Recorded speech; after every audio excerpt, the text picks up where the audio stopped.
So let me know if you've ever been in this situation. You've seen on one of your social feeds stills or images of a video game that you go, oh, that looks pretty cool, and then you forget about it. And then time goes on, and maybe you see it pop up again, and then you forget about it. And time goes on, and then you're thinking to yourself, wait, what was that game that I saw that looked so interesting? Has that come out yet? And now you can't remember what it's called. Sorry, I got distracted by what looks like a very young praying mantis on my window.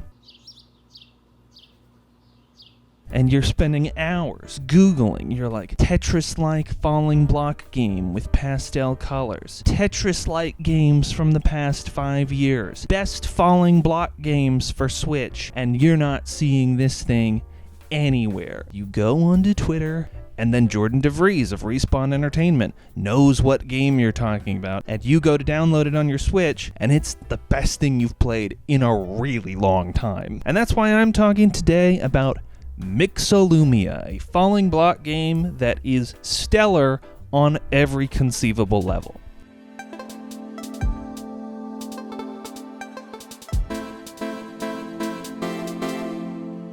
Nowadays, every once in a while, you'll see a game come along that claims, it's reinventing the whatever, the X genre, the Y genre. And I don't know if anybody really ever thought that Tetris or the falling block genre more broadly really needed to be reinvigorated. But Mixolumia does that, and it does it quite simply by just taking that classic Tetris vertical falling block screen and just kind of yanking part of it in one direction. So now everything falls, yes, but it also slides. And right from the get-go, it's super easy to understand because everything's the same shape and it's the patterns within the shape that you're trying to match. They start falling slowly, you can spin them around, you can put them where you want, and then it speeds up and speeds up and speeds up. You start to kind of naturally Tetris effect the game in your mind, where you begin to see how something's going to fall, you begin to see what kind of shape it's going to make. If it lands here, that will cascade this way and create this shape, and it just becomes this really involved kind of 4D chess type falling block game, and it's so good. There's a bunch of different music tracks you can cycle through all this kind of gameplay, and they're all reactive to the gameplay itself. They all kind of crescendo into these big, grand moments that are just so fun. I talked in another review for this series about games that are the perfect just one more game, and Mixolumia is definitely a great just one more game, because you finish and you get to the game over, or you get to the end of the mode that you're playing, and you're like, okay, I gotta do this. I gotta immediately do this again. If I had played this game when it originally came out, I believe in 2020, I think it would have been my game of the year. It's that good, and that's why you should play it.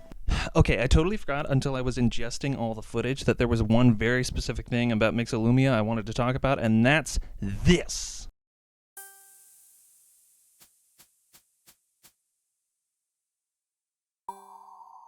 You can play it vertical, as the great David Lee Roth once said. Oh my God! And yeah, that's all I have to say really about Mixolumia. It's a very simple gameplay loop that is endlessly rewarding, and I think it's pretty great, and that's why I chose to talk about it on this show. What other great falling block games are out there that you know of and would like to tell me about so I can play them? Let me know down in the comments. Leave a like on this video, subscribe to the channel to get more content like this, or our documentaries, our analyses, our impressions videos, our streams. Yeah, all sorts of good stuff over there. As always, I am Jake Terrio. This is Play This on Subpixel, and thank you for watching.